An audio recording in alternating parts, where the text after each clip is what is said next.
ಎಲ್ರಿಗೂ ನಮಸ್ಕಾರ. ಆತ್ಮೀಯ ಧ್ರುವತಾರ ಯೂಟ್ಯೂಬ್ ಚಾನಲ್ಗೆ ಸ್ವಾಗತ. ಸ್ನೇಹಿತರೆ, 1992 ಜೀವನ ಚೈತ್ರ ಅಂತ ಒಂದು ಸಿನಿಮಾ ತೆರೆ ಕಾಣುತ್ತೆ. ಆ ಸಿನಿಮಾ ದೊಡ್ಡ ಮಟ್ಟದಲ್ಲಿ ಹಿಟ್ ಆಗುತ್ತೆ. ದೊರೆ ಭಗವಾನ್ ಅವರು ಈ ಸಿನಿಮಾನ ನಿರ್ದೇಶನ ಮಾಡಿರ್ತಾರೆ. ಅಣ್ಣವರು ಮತ್ತೆ ಮಾಧವಿ ಅವರು ಕೂಡ ಅಭಿನಯ ಮಾಡಿರ್ತಾರೆ. ಈ ಸಿನಿಮಾ ಜನದ ಮೇಲೆ ಯಾವ ತರ ಒಂದು ಪರಿಣಾಮ ಬೀರಿತ್ತು ಅಂತಂದ್ರೆ, ಆ ಒಂದು ಕಾಲದಲ್ಲಿ 1992ರಲ್ಲಿ ಸಾಕಷ್ಟು ಜನ ಮಹಿಳೆಯರು ಹೋಗಿ ಮದ್ಯಪಾನ ಅಂಗಡಿಗಳನ್ನೆಲ್ಲ ಮುಚ್ತಾ ಇರ್ತಾರೆ. ಇನ್ನೊಂದಷ್ಟು ಜನ ಯಂಗ್ಸ್ಟರ್ಸ್ ಹುಡುಗರೆಲ್ಲ ಸೇರ್ಕೊಂಡು ಹೊಸದಾಗಿ ಏನಾದ್ರು ಬಾರ್ ಓಪನ್ ಆಗ್ತಿದೆ ಅಂತಂದ್ರೆ ಆ ಬಾರ್ ವಿರುದ್ಧವಾಗಿ ಪ್ರತಿಭಟನೆ ಕೂಡ ಮಾಡ್ತಿರ್ತಾರೆ. ಹಳ್ಳಿ ಕಡೆ ಅಂತೂ ಒಂದಷ್ಟು ಬಾರ್‌ಗಳನ್ನ ಸುಟ್ಟೇ ಹಾಕ್ಬಿಟ್ಟಿರ್ತಾರೆ. ಯಾಕೆಂತಂದ್ರೆ ಅಣ್ಣವ್ರ ಸಿನಿಮಾಗಳು ಬರ್ತಿತ್ತು ಅಂತಂದ್ರೆ ಜನದ ಮೇಲೆ ಸಾಕಷ್ಟು ಪರಿಣಾಮ ಬೀರ್ತಿತ್ತು. ಬಂಗಾರದ ಮನುಷ್ಯ ಸಿನಿಮಾ ಬಂದಾಗ ಸಾಕಷ್ಟು ಜನ ಬೆಂಗಳೂರಿಂದ ಹಳ್ಳಿಗೆ ಹೋಗಿ ವ್ಯವಸಾಯ ಮಾಡಿದ್ರು. ಮತ್ತು ಶಬ್ದವೇದಿ ಸಿನಿಮಾ ಬಂದಾಗೂ ಅಷ್ಟೇ ಈ ಗಾಂಜಾ ವಿರುದ್ಧ ಒಂದಷ್ಟು ಪ್ರತಿಭಟನೆಗಳು ಕೂಡ ನಡೀತು. ಅದೇ ತರ 1992ರಲ್ಲಿ ಅಣ್ಣವ್ರದ್ದು ಜೀವನ ಚರಿತ್ರೆ ಸಿನಿಮಾ ದೊಡ್ಡ ಮಟ್ಟದಲ್ಲಿ ಹಿಟ್ ಆಗಿರುತ್ತೆ. ಆ ಒಂದು ಟೈಮಲ್ಲೇ ಅಣ್ಣವರ ಕುಟುಂಬದಲ್ಲಿ ಒಂದು ಮಾತುಕತೆ ನಡೀತಿರುತ್ತೆ. ಯಾವ ತರ ಮಾತುಕತೆ ಅಂತಂದ್ರೆ, ಮೈಸೂರಲ್ಲಿ ಅಣ್ಣವರ ಒಂದು ಆತ್ಮೀಯರಾದಂತ ಒಬ್ರು ಒಂದು ಬಾರ್‌ನ ದೊಡ್ಡದಾಗಿ ಓಪನ್ ಮಾಡ್ತಿರ್ತಾರೆ. ಅಂದ್ರೆ ತುಂಬಾ ದೊಡ್ಡ ಇನ್ವೆಸ್ಟ್‌ಮೆಂಟ್ ಮಾಡಿ ಅವರು ಸಿನಿಮಾ ಕೂಡ ಫೈನಾನ್ಸ್ ಮಾಡ್ತಿರ್ತಾರೆ. ದೊಡ್ಡ ಮಟ್ಟದಲ್ಲಿ ಬಾರ್ ಓಪನ್ ಮಾಡ್ಬೇಕು ಅನ್ನೋದು ಅವ್ರ ಒಂದು ಉದ್ದೇಶ ಆಗಿರುತ್ತೆ. ಅದಕ್ಕೆ ಅಣ್ಣವ್ರನ್ನ ಕರೆಸ್ಬೇಕು ಅಂತ ಅನ್ಬಿಟ್ಟು ಮಾತುಕತೆ ಕೂಡ ಆಗಿರುತ್ತೆ. ಮಾತುಕತೆ ಅಣ್ಣವ್ರ ಹತ್ರ ಆಗಿರೋದಿಲ್ಲ, ಪಾರ್ವತಮ್ಮ ರಾಜ್‌ಕುಮಾರ್ ಅವ್ರ ಹತ್ರ ಆಗಿರುತ್ತೆ. ಅದಕ್ಕೆ ಪಾರ್ವತಮ್ಮ ರಾಜ್‌ಕುಮಾರ್ ಅವರು ಕೂಡ ಓಕೆ ಮಾಡ್ಬಿಟ್ಟಿರ್ತಾರೆ. ಯಾಕೆಂತಂದ್ರೆ ತುಂಬಾ ದೊಡ್ಡ ನಿರ್ಮಾಪಕರು, ಸಾಕಷ್ಟು ಸಿನಿಮಾಗಳಿಗೆ ಬಂಡವಾಳ ಹಾಕಿದ್ದಾರೆ. ಮತ್ತೆ ಇನ್ನೊಂದು ನಮ್ಮ ಹತ್ರದ ರಿಲೇಟಿವ್, ಅವ್ರಿಗೆ ಇಲ್ಲ ಅನ್ನೋದಕ್ಕಾಗಲ್ಲ ಅಂತ ಅನ್ಬಿಟ್ಟು ಅವರು ಕೂಡ ಒಪ್ಕೊಂಡ್ಬಿಟ್ಟಿರ್ತಾರೆ. ಆದ್ರೆ ಅವ್ರು ಒಂದ್ ಸ್ವಲ್ಪ ಯೋಚನೆ ಮಾಡ್ಬೇಕಾಗಿತ್ತು. ಯಾಕೆಂತಂದ್ರೆ ಅಣ್ಣವ್ರಿಗೆ ಇದ್ದಿದ್ದು ನೇಮು ಫೇಮ್ ಬಂದು ಬೇರೆ ತರನೇ ಇತ್ತು. ಮದ್ಯಪಾನ, ಧೂಮಪಾನ ಇದರಿಂದ ದೂರವಿದ್ದಂತ ನಟ ಅಣ್ಣವ್ರು. ಈ ತರ ಎಲ್ಲ ಮನೇಲಿ ನಡೀತಿರ್ಬೇಕಾದ್ರೆ ಒಂದ್ಸರಿ ಏನಾಗುತ್ತೆ ಅಂತಂದ್ರೆ, ಪಾರ್ವತಮ್ಮ ರಾಜ್‌ಕುಮಾರ್ ಅವ್ರಿಗೆ ಅವ್ರ ಆತ್ಮೀಯ ಬಳಗದಲ್ಲಿ ಗುರುತಿಸ್ಕೊಂಡಂತ ಪ್ರೇಮ್‌ನಾಥ್ ಅಂತ ಒಬ್ರು ಇರ್ತಾರೆ.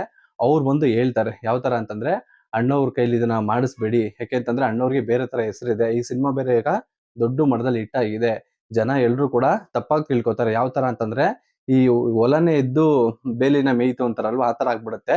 ಸಿನಿಮಾದಲ್ಲಿ ಡ್ರಿಂಕ್ಸ್ ಮಾಡ್ಬೇಡಿ ಅಥವಾ ಸ್ಮೋಕ್ ಮಾಡ್ಬೇಡಿ ಅಂತ ಹೇಳೋ ಅಣ್ಣವ್ರು ಹೊರ ಜೀವನದಲ್ಲಿ ಬಂದು ಒಂದು ಬಾರ್‌ನ ಓಪನ್ ಮಾಡ್ತಾರೆ ಅಂತಂದ್ರೆ ಜನಕ್ಕೆ ಮೇಲೆ ಒಂದು ಕೆಟ್ಟ ಪರಿಣಾಮ ಬೀರುತ್ತೆ. ಅಣ್ಣವ್ರು ಇಷ್ಟು ವರ್ಷ ಕಾಪಾಡ್ಕೊಂಡ್ ಬಂದಿರೋ ಹೆಸರು ನೀರಲ್ಲಿ ಹೋಮ ಮಾಡೋ ತರ ಆಗುತ್ತೆ ಅಂತ ಹೇಳ್ತಾರೆ. ಆಗ ಪಾರ್ವತಮ್ಮ ರಾಜ್‌ಕುಮಾರ್ ಅವರು ಅವ್ರಿಗೆ ಬೈದ್ ಕಳಿಸ್ತಾರೆ. ಏನಂತ ಬೈತಾರೆ ಅಂತಂದ್ರೆ, ಇದು ನಮ್ಮ ಕುಲ ಕಸುಬು. ಅಂದ್ರೆ ಅಣ್ಣವ್ರು ಒಂದು ಹೆಂಡ ಮಾರ್ತಾರಲ್ವಾ, ಆ ಒಂದು ಕುಟುಂಬದಲ್ಲಿ ಜನಿಸಿರ್ತಾರೆ. ಅದಕ್ಕೋಸ್ಕರ ಇದು ನಮ್ಮ ಕುಲ ಕಸುಬು. ನೀನ್ ಇದನ್ನೆಲ್ಲ ಏನು ಹೇಳಕ್ ಹೋಗ್ಬೇಡ. ಯಾಕೆಂತಂದ್ರೆ ಇದು ನಮ್ಗೆ ದೇವ್ರಿದ್ದಂಗೆ. ನಾವು ಚಿಕ್ಕವರಿದ್ದಾಗ ಇದು ನಮ್ಗೆ ಅನ್ನ ಹಾಕಿದೆ. ಹಂಗಂತ ಅಂದ್ಬಿಟ್ಟು ನಾವು ಸಿನಿಮಾದಲ್ಲಿ ಮಾಡೋದೇ ಬೇರೆ, ಹೊರಗಡೆ ಮಾಡೋದೇ ಬೇರೆ. ಸಿನಿಮಾ ಬಂದು ನಾವು ಜನಕ್ಕೆ ಏನ್ ಬೇಕೋ ಅದನ್ನ ಕೊಡ್ತೀವಿ. ಹೊರಗಡೆ ಕೂಡ ಅದೇ ತರ ಮಾಡ್ತೀವಿ. ಸಿನಿಮಾದಲ್ಲಿ ಇರೋ ತರ ನಾವು ಇರೋದಿಕ್ಕಾಗಲ್ಲ. ಸಿನಿಮಾನೇ ಬೇರೆ ರೀತಿ ನೋಡ್ಬೇಕು, ವ್ಯವಹಾರನೇ ಬೇರೆ ತರ ನೋಡ್ಬೇಕು. ಇದನ್ನ ಇಲ್ಲಿಗೆ ಬಿಟ್ಬಿಡು ಅಂತ ಅಂದ್ಬಿಟ್ಟು ಅವ್ರಿಗೆ ಹೇಳಿ ಕಳಿಸ್ತಾರೆ. ಅದಾದ್ಮೇಲೆ ಏನಾಗುತ್ತೆ ಅಂತಂದ್ರೆ, ಅಣ್ಣವ್ರು ಬೆಳಿಗ್ಗೆ ಎದ್ದ ತಕ್ಷಣ ಅವರು ಒಂದು ಟಿಫನ್ ಎಲ್ಲ ಮುಗಿಸ್ಕೊಂಡು ಮನೇಲಿ ಕೂತಿರ್ತಾರೆ. ಒಂದು 3 ಗಂಟೆಗೆ ಮೈಸೂರಿಗೆ ಹೋಗಿ ಒಂದು ದೊಡ್ಡ ಬಾರ್‌ನ ಓಪನ್ ಮಾಡ್ಬೇಕು ಅಂತ ಉದ್ದೇಶ ಆಗಿರುತ್ತೆ. ಅಣ್ಣವ್ರಿಗೂ ಕೂಡ ಅದನ್ನ ಹೇಳಿರ್ತಾರೆ. ಅಣ್ಣವ್ರಾಗ ಒಪ್ಕೊಂಡಿರ್ತಾರೆ. ಅದಾದ್ಮೇಲೆ ಅಣ್ಣವ್ರು ಟಿಫನ್ ಎಲ್ಲ ಆಗುತ್ತೆ. ಒಂದು 12, 12:30ಗೆ ಅವರು ವರದಪ್ಪನ ಮನೆ ಏನಿರುತ್ತೆ ಅಲ್ಲಿ ಹೋಗ್ತಾರೆ, ಅವ್ರ ಅಣ್ಣನ ಮನೆಗೆ. ಅಲ್ಲೋಗಿ ಕುತ್ಕೊಂಡು ಒಂದಷ್ಟು ಮಾತಾಡ್ಕೊಂಡು ಡೈಲಿ ಅದೇ ತರ ಇರುತ್ತೆ ಅಣ್ಣವ್ರ ರೊಟೀನು. ಹೋಗಿ ಕುತ್ಕೊಂಡು ಮಾತಾಡ್ಕೊಂಡು ಒಂದ್ ಸ್ವಲ್ಪ ಹರಟೆ ಹೊಡ್ಕೊಂಡು ಆಮೇಲೆ ಮಧ್ಯಾಹ್ನ ವಾಪಸ್ ಮನೆಗೆ ಬರೋ ತರ ಇರುತ್ತೆ. ಆದ್ರೆ ಅಣ್ಣವ್ರು ಅವತ್ತು ಟಿಫನ್ ಮುಗಿಸ್ಕೊಂಡು ವರದಪ್ಪ ಮನೆಗೆ ಹೋಗಿ ಕೂತಿರ್ತಾರೆ. ಮಾತಾಡ್ತಾ ಇರ್ತಾರೆ. ಪ್ರೇಮ್‌ನಾಥ್ ಅನ್ನೋರು ಏನಿರ್ತಾರೆ, ಅವ್ರು ಪಾರ್ವತಮ್ಮ ರಾಜ್‌ಕುಮಾರ್ ಅವ್ರಿಗೆ ಹೇಳಿರ್ತಾರೆ. ಅಣ್ಣವ್ರಿಗೆ ಈ ತರ ಮಾಡಿಸ್ಬೇಡಿ, ಅದು ಕೆಟ್ಟ ಹೆಸರು ಬೀಳುತ್ತೆ ಅಂತ ಅಂದ್ಬಿಟ್ಟು. ಅದೇ ತರ ಅಭಿಮಾನಿಗಳು ಅಂದ್ರೆ ಕ್ಲೋಸ್ ಸರ್ಕಲ್ ಏನಿರ್ತಾರೆ ಅವ್ರಿಗೆಲ್ಲ ಗೊತ್ತಿರುತ್ತೆ. ಅಣ್ಣವ್ರು ಈ ತರ ಬಾರ್ ಓಪನ್ ಮಾಡೋದಕ್ಕೆ ಹೋಗ್ತಿದ್ದಾರೆ ಅಂತ ಅಂದ್ಬಿಟ್ಟು. ಅವರೆಲ್ಲ ಸಾಕಷ್ಟು ತಡೆಯೋ ಪ್ರಯತ್ನ ಮಾಡ್ತಾರೆ. ಆದ್ರೆ ಪಾರ್ವತಮ್ಮ ರಾಜ್‌ಕುಮಾರ್ ಅವ್ರು ಒಪ್ಕೊಂಡಿದ್ದಾರೆ ಅಂತಂದ್ರೆ, ಅವರ ವಿರುದ್ಧವಾಗಿ ಮಾತಾಡೋಂತ ಶಕ್ತಿ ಯಾರಿಗೂ ಕೂಡ ಇರೋದಿಲ್ಲ.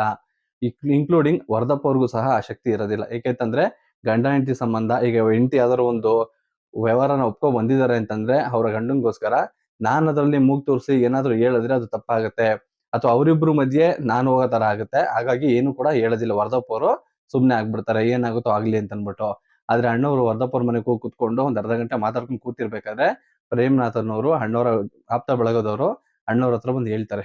ಅಣ್ಣವ್ರೆ, ಈ ತರ ಹೊರಗಡೆ ಈ ಸಿನಿಮಾ ರಿಲೀಸ್ ಆಗಿ ಜೀವನ ಚೈತ್ರ ದೊಡ್ಡ ಮಟ್ಟದಲ್ಲಿ ಹಿಟ್ ಆಗಿದೆ. ಜನ ಸಾಕಷ್ಟು ಪ್ರೀತಿ ಮಾಡ್ತಾ ಇದ್ದಾರೆ. ಆದ್ರೆ ಈ ಒಂದು ಟೈಮಲ್ಲಿ ನೀವು ಹೋಗಿ ಈ ತರ ಒಂದು ದೊಡ್ಡ ಬಾರು ಮತ್ತೆ ರೆಸ್ಟೋರೆಂಟ್‌ನ ಓಪನ್ ಮಾಡಿದ್ರೆ ಜನ ತಪ್ಪು ತಿಳ್ಕೊತಾರೆ ನಿಮ್ ಮೇಲೆ. ನಿಮ್ಗಿದ್ದಂತ ಹೆಸರು ಕೂಡ ಕೆಡುತ್ತೆ. ಅಣ್ಣವ್ರು ಸಿನಿಮಾದಲ್ಲಿ ಕುಡಿತ ಕೆಟ್ಟದ್ದು ಅಂತ ಹೇಳ್ತಾರೆ. ಆದ್ರೆ ಹೊರಗಡೆ ಬಂದು ಅಣ್ಣವ್ರೇನೆ ಕುಡಿಯೋದಕ್ಕೆ ಹೇಳ್ತಾರೆ. ಇದು ಬೇರೆ ತರ ಪರಿಣಾಮ ಬೀಳುತ್ತೆ, ಬೇಡ ಅಂತ ಹೇಳ್ತಾರೆ. ಅಣ್ಣವ್ರು ಒಂದು ಕ್ಷಣ ಯೋಚನೆ ಮಾಡ್ತಾರೆ. ಯೋಚನೆ ಮಾಡ್ಬಿಟ್ಟು, ಅಯ್ಯೋ ಹೌದಲ್ವಾ! ಎಂಥ ತಾಪತ್ರಕ್ಕೆ ಸಿಕ್ಕಾಕೊಂಡ್ಬಿಡ್ತಿದ್ದೆ ನಾನು. ನೀವ್ ಹೇಳಿದ್ದು ತುಂಬಾ ಒಳ್ಳೇದಾಯ್ತು ನನಗೆ. ಇಲ್ಲ ನಾನು ಹೋಗೋದಿಲ್ಲ ಯಾವುದೇ ಕಾರಣಕ್ಕೂನು ಅಂತ ಅಂದ್ಬಿಟ್ಟು ಅಣ್ಣವ್ರು ಅಲ್ಲೇ ಮನ್ಸು ಮಾಡ್ತಾರೆ. ವರದಪ್ಪ ಅವ್ರಿಗೂ ಹೇಳ್ತಾರೆ, ಹೇಳಿ ಪಾರ್ವತಮ್ಮ ರಾಜ್‌ಕುಮಾರ್ ಅವ್ರಿಗೆ ಅಥವಾ ಮ್ಯಾನೇಜರ್ ಯಾರಿದಾರೋ ಅವ್ರಿಗೆ ಹೇಳ್ಬಿಡಿ ನಾನು ಹೋಗೋದಿಲ್ಲ. ನನ್ಗೆ ಯಾಕೋ ಮನ್ಸು ಸರಿ ಇಲ್ಲ ಅಂತ ಅಂದ್ಬಿಟ್ಟು. ಪಾರ್ವತಮ್ಮ ರಾಜ್‌ಕುಮಾರ್ ಅವ್ರಿಗೆ ಗೊತ್ತಿತ್ತು. ಅಣ್ಣವ್ರು ಯಾವತ್ತಾದ್ರೂ ಮನ್ಸು ಸರಿ ಇಲ್ಲ ಅಂತ ಹೇಳಿದ್ರೆ ಅವತ್ತು ಆ ಪ್ರೋಗ್ರಾಮ್ ಎಲ್ಲ ಕ್ಯಾನ್ಸಲ್ ಮಾಡ್ಬೇಕಾಗಿತ್ತು. ಪಾರ್ವತಮ್ಮ ಅವ್ರು ಕೂಡ ರಿಟರ್ನ್ ಕೂಡ ಕೇಳ್ತಾ ಇರ್ಲಿಲ್ಲ ಯಾಕೆ ಏನು ಅಂತ ಅಂದ್ಬಿಟ್ಟು. ಅದೇ ತರ ಅವಾಗ ಒಂದು ಲ್ಯಾಂಡ್‌ಲೈನ್ ತಗೋತಾರೆ. ಪಾರ್ವತಮ್ಮ ರಾಜ್‌ಕುಮಾರ್ ಅವ್ರಿಗೆ ಫೋನ್ ಮಾಡ್ತಾರೆ. ಹೇಳ್ತಾರಂತೆ ಅಣ್ಣವರು, ಪಾರ್ವತಿ ಯಾಕೋ ನನಗೆ ಮನಸ್ಸು ಸರಿ ಇಲ್ಲ ಇವತ್ತು, ನನಗೆಲ್ಲೂ ಬರೋದಿಲ್ಲ ಅಂತ ಹೇಳ್ತಾರೆ. ಆಗ ಪಾರ್ವತಮ್ಮ ರಾಜ್ಕುಮಾರ್‌ಗೆ ಒಂದು ಅರ್ಥದಲ್ಲಿ ಅರ್ಥ ಆಗುತ್ತೆ ಏನೋ ಆಗಿದೆ ಅಂತ ಅಂದ್ಬಿಟ್ಟು. ಸರಿ ಬೇಡ ಅಂತ ಅನ್ನಿಸ್ತಿದ್ದಾರೆ. ಸರಿ ಆಯ್ತು ಅಂದ್ಬಿಟ್ಟು ಫೋನ್ ಕಟ್ ಮಾಡಿ ಸುಮ್ಮನೆ ಆಗ್ಬಿಡ್ತಾರೆ. ಆಗ ಅಣ್ಣವರು ಪ್ರೇಮನಾಥ್ ಅನ್ನೋರ್ಗೆ ಹೇಳ್ತಾರಂತೆ, ಇಲ್ಲಪ್ಪ ನೀನ್ ನನಗೆ ಹೇಳ್ದೆ ಅಂತ ಗೊತ್ತಾದ್ರೆ ಮನೇಲಿ ಎಲ್ರು ಕೂಡ ನಿನ್ ವಿರುದ್ಧ ನಿಷ್ಠುರ ತರ ಆಗುತ್ತೆ. ಹಾಗಾಗಿ ನಾನು ಯಾರಿಗೂ ಹೇಳೋದಿಲ್ಲ ಈ ವಿಷಯನ ಅಂತ ಹೇಳ್ತಾರೆ. ಆದ್ರೆ ಇನ್ನೊಂದು ಕಡೆ ಮಾಹಿತಿ ಏನು ಅಂತಂದ್ರೆ ಅವತ್ತು ನಡೆದಂತ ಒಂದು ಜಾಗ ಯಾವ ತರ ಇತ್ತು ಅಂತಂದ್ರೆ ವರ್ಧನ್ ಅವರೇ ಅಣ್ಣವ್ರಿಗೆ ಹೇಳಿದ್ರಂತೆ, ಯಾವ್ದೇ ಕಾರಣಕ್ಕೂ ನೀನ್ ಇದನ್ನ ಒಪ್ಕೋಬಾರ್ದು, ಒಪ್ಕೊಂಡ್ರೆ ಜನಕ್ಕೆ ನಿನ್ ಮೇಲೆ ಒಂದು ಕೆಟ್ಟ ಅಭಿಪ್ರಾಯ ಬೀಳುತ್ತೆ.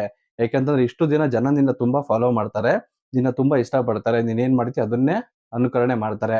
ನೀನೇನಾದ್ರೂ ಬಾರ್ ಓಪನ್ ಮಾಡಿ ಹೋಗಿ ಅಲ್ಲಿ ಎಣ್ಣೆ ಕುಡೀರಿ ಅಂತ ಹೇಳಿದ್ರೆ ಜನ ಕೂಡ ಅದನ್ನೇ ಮಾಡ್ತಾರೆ. ಮತ್ತೆ ನಿನ್ನ ವಿರೋಧಿಗಳ ಚಿತ್ರರಂಗದಲ್ಲಿ ಸಾಕಷ್ಟು ಜನ ಇದ್ದಾರೆ, ಅವರಿಗೆ ಒಂದು ಆಯುಧ ಕೊಟ್ಟಂಗಾಗತ್ತೆ ಅನ್ನೋ ತರ ವರ್ಧಪ್ಪ ಅವರು ಫಸ್ಟ್ ಹೇಳಿರ್ತಾರಂತೆ. ಬಟ್ ಇದ್ರಲ್ಲಿ ನಿಜ ಯಾವುದು ಅಂತ ಗೊತ್ತಿಲ್ಲ. ವರ್ಧಪ್ಪ ಅಣ್ಣವರು ಫಸ್ಟ್ ಅಣ್ಣವ್ರಿಗೆ ಹೇಳಿದ್ರ ಅಥವಾ ಪ್ರೇಮ್ನಾಥ್ ಅವ್ರು ಹೇಳಿದ್ರು ಗೊತ್ತಿಲ್ಲ. ಯಾಕಂದ್ರೆ ಎರಡೂ ತರನು ಕೂಡ ಅವಾಗಿನ ಚರ್ಚೆ ಕೂಡ ನಡೆದಿತ್ತು. ಇದ್ರಲ್ಲಿ ಸತ್ಯ ಯಾವುದು ಅನ್ನೋದನ್ನ ನೀವು ಕೂಡ ಕೆಳಗಡೆ ಕಮೆಂಟ್ ಮೂಲಕ ತಿಳಿಸಬಹುದು. 1992ರಲ್ಲಿ ಸಾಕಷ್ಟು ಚರ್ಚೆ ಆಗಿದ್ದ ವಿಷಯ ಇದು ಅಣ್ಣವ್ರ ಕುಟುಂಬದಲ್ಲಿ ಮತ್ತೆ ಬೇರೆಯವ್ರಿಗೆ ಎಲ್ಲರಿಗೂ ಕೂಡ. ಆಗ ಅಣ್ಣವ್ರ ಕುಟುಂಬದವರೇ ಒಂದಷ್ಟು ಜನ ಬೇಸರ ಕೂಡ ವ್ಯಕ್ತಪಡಿಸ್ತಾರಂತೆ. ಮೊದಲಿಗೆ ಬರ್ತೀನಿ ಅಂತ ಒಪ್ಕೊಂಡ್ರು, ಆಮೇಲೆ ನೋಡಿದ್ರೆ ಕೈ ಕೊಟ್ರು ಒಪ್ಕೊಳ್ಳಿಲ್ಲ ಅಂತ ಅಂದ್ಬಿಟ್ಟು. ಅದು ಅಣ್ಣವ್ರ ಮನಸ್ಸಿಗೆ ಒಂದು ಆತ್ಮತೃಪ್ತಿ ಇತ್ತು, ನಾನು ಕೆಟ್ಟ ಕೆಲಸ ಮಾಡ್ಲಿಲ್ಲ ಅಥವಾ ಜನಕ್ಕೆ ವಿರೋಧಿಯಾಗಿ ಕಾಣಿಸ್ಕೊಳ್ಳಿಲ್ಲ, ಒಳಗಡೆ ಸಿನಿಮಾದಲ್ಲಿ ಬೇರೆ ಹೇಳಿ ಹೊರಗಡೆ ಬೇರೆ ಮಾಡಿ ಆ ತಪ್ಪನ್ನ ನಾನು ಮಾಡಕ್ ಹೋಗ್ಲಿಲ್ಲ ಅಂತ ಅಂದ್ಬಿಟ್ಟು ಅಣ್ಣವರು ಖುಷಿ ಪಡ್ತಾರಂತೆ. ಖುಷಿ ಪಟ್ಟಿ ಪ್ರೇಮ್ನಾಥ್ ಅವ್ರಿಗೆ ಮತ್ತೆ ವರ್ಧಪ್ಪ ಅವ್ರಿಗೆ ಇಬ್ರಿಗೂ ಕೂಡ ಧನ್ಯವಾದ ಹೇಳ್ತಾರಂತೆ. ಯಾವ್ದೋ ಒಂದು ದೇವ್ರ ರೂಪದಲ್ಲಿ ಬಂದು ನನಗೆ ಒಂದು ಕಣ್ ತೆರೆಸ್ತೆ ನೀನು, ಇಲ್ಲ ಅಂತಂದ್ರೆ ನಾನು ಈ ತಪ್ಪನ್ನ ಮಾಡ್ಬಿಡ್ತಿದ್ದೆ ನನಗೆ ಗೊತ್ತಿಲ್ದಿರಾನೆ, ಅದರಿಂದ ಹೆಂಗೋ ಬಚಾವ್ ಆದ್ವಲ್ಲ ನಾವು ಅಂತ ಅಂದ್ಬಿಟ್ಟು ಅಣ್ಣವರು ಅಲ್ಲೇ ವರ್ಧಪ್ಪ ಅಣ್ಣವ್ರ ಜೊತೆ ಕೂತ್ಕೊಂಡು ಒಂದಷ್ಟು ಟೈಮ್ ಕೂಡ ಸ್ಪೆಂಡ್ ಮಾಡ್ತಾರೆ. ಹೀಗಾಗಿ ಅಣ್ಣವ್ರ ಕೈಯಿಂದ ಒಂದು ದೊಡ್ಡ ಅಪರಾಧ ಆಗ್ತಿತ್ತು. ಆ ಅಪರಾಧನ ತಪ್ಪು ಮೊದಲ ಬಾರಿಗೆ ಅಣ್ಣವರು ಪಾರ್ವತಮ್ಮ ರಾಜ್ಕುಮಾರ್ ಅವರ ವಿರುದ್ಧವಾಗಿ ನಿಂತ್ಕೋತಾರೆ. ಅಂತಂದ್ರೆ ಅವರ ಒಂದು ಹೇಳಿಕೆಯ ವಿರುದ್ಧವಾಗಿ ಅಣ್ಣವ್ರು ನಿಂತ್ಕೊಂಡು ಇದೆಲ್ಲ ತಪ್ಪು, ಇದೆಲ್ಲ ಮಾಡಬಾರ್ದು ಅಂತ ಕೂಡ ಹೇಳ್ತಾರೆ. ಅವತ್ತಿಂದ ಅಣ್ಣವರು ಇಲ್ಲಿವರೆಗೂ ಸಹ ನಂದಿನಿ ಬ್ರ್ಯಾಂಡ್ ಏನಿದೆ ಹಾಲ್ದು, ಅದೊಂದಕ್ಕೆ ಅಣ್ಣವ್ರು ಬ್ರ್ಯಾಂಡ್ ಅಂಬಾಸಿಡರ್ ಆಗಿದ್ದು. ಅದಾದ್ಮೇಲೆ ಯಾವುದೇ ಒಂದು ಎಣ್ಣೆಗಾಗ್ಲಿ ಸಿಗರೇಟ್ಗಾಗ್ಲಿ ಯಾವ್ದು ಕೂಡ ಅಡ್ವರ್ಟೈಸ್ಮೆಂಟ್ ಅಣ್ಣವ್ರು ಕೊಟ್ಟಿಲ್ಲ. ಅಣ್ಣವ್ರು ಏನಾದ್ರು ನಾನು ಜಾಹೀರಾತು ಕೊಡ್ತೀನಿ ಅಂತ ಮುಂದೆ ಬಂದಿದ್ರೆ ಸಾಕಷ್ಟು ಜನ ಕೋಟ್ಯಾಂತರ ರೂಪಾಯಿ ಹಣ ಕೊಡೋದು ಕೂಡ ಮುಂದೆ ಬಂದಿದ್ರು. ಈಗಿನ ಕನ್ನಡ ಚಿತ್ರರಂಗದವರು ರಮ್ಮಿ ಆಡ್ಸ್ಗೆ ಅಡ್ವರ್ಟೈಸ್ ಕೊಡ್ತಾರೆ ಅಥವಾ ಎಣ್ಣೆಗೂ ಕೂಡ ಕೊಡ್ತಾರೆ, ಪ್ರತಿಯೊಂದಕ್ಕೂ ಕೂಡ ಕೊಡ್ತಿರ್ತಾರೆ. ಆದ್ರೆ ಅಣ್ಣವ್ರು ಆಗಿನ ಕಾಲದಲ್ಲಿ ಈ ಒಂದು ಅಪರಾಧದಿಂದ ತಪ್ಪಿಸ್ಕೊಂಡ್ರು. ಅದಾದ್ಮೇಲೆ ಅಣ್ಣವರು ತುಂಬಾ ಹುಷಾರಾದ್ರು. ಯಾವುದೇ ಕಾರಣಕ್ಕೂ ಜನದ ಮೇಲೆ ಕೆಟ್ಟದಾಗಿ ಪರಿಣಾಮ ಬೀಳುವಂತ ಒಂದು ಕೆಲಸ ಕೂಡ ಅಣ್ಣವರು ಮಾಡೋದನ್ನ ನಿಲ್ಸಿದ್ರು. ನಿಮ್ಗೂ ಸಹ ಅಣ್ಣವರ ಒಂದು ಕ್ಲೋಸ್ ಸರ್ಕಲ್ ಅಲ್ಲಿ ಯಾರು ಆ ಒಂದು ಬಾರ್ನ ಓಪನ್ ಮಾಡೋದಕ್ಕೆ ಮುಂದಾಗಿದ್ರು ಅನ್ನೋದು ಗೊತ್ತಿದ್ರೆ ಎರಡೇ ಕಮೆಂಟ್ ಮೂಲಕ ತಿಳಿಸಿ. ಮತ್ತೆ ಇನ್ನೊಂದು ವಿಷಯ ಏನು ಅಂತಂದ್ರೆ ನಿಮ್ಗೆ ಏನಾದ್ರು ಅಣ್ಣವ್ರ ಬಗ್ಗೆ ಅಥವಾ ವಿಷ್ಣುವರ್ಧನ್ ಅವ್ರ ಬಗ್ಗೆ ಸಾಕಷ್ಟು ಮಾಹಿತಿ ಗೊತ್ತಿತ್ತು ಅಂತಂದ್ರೆ ನನ್ನ ಚಾನಲ್ ನಲ್ಲಿ ಮೇಲ್ಗಡೆ ನನ್ನ ನಂಬರ್ ಇದೆ, ಅದಕ್ಕೆ ವಾಟ್ಸಪ್ ಕೂಡ ಮಾಡ್ಬೋದು ಅಥವಾ ನೀವೇ ಬಂದು ಚಾನಲ್ ಕೂಡ ಮಾತಾಡ್ಬೋದು ಅಂತ ಹೇಳ್ತಾ ವಿಡಿಯೋನೆಲ್ಲ ಮುಗಿಸ್ತಿದ್ದೀನಿ. ಎಲ್ರಿಗೂ ಧನ್ಯವಾದಗಳು.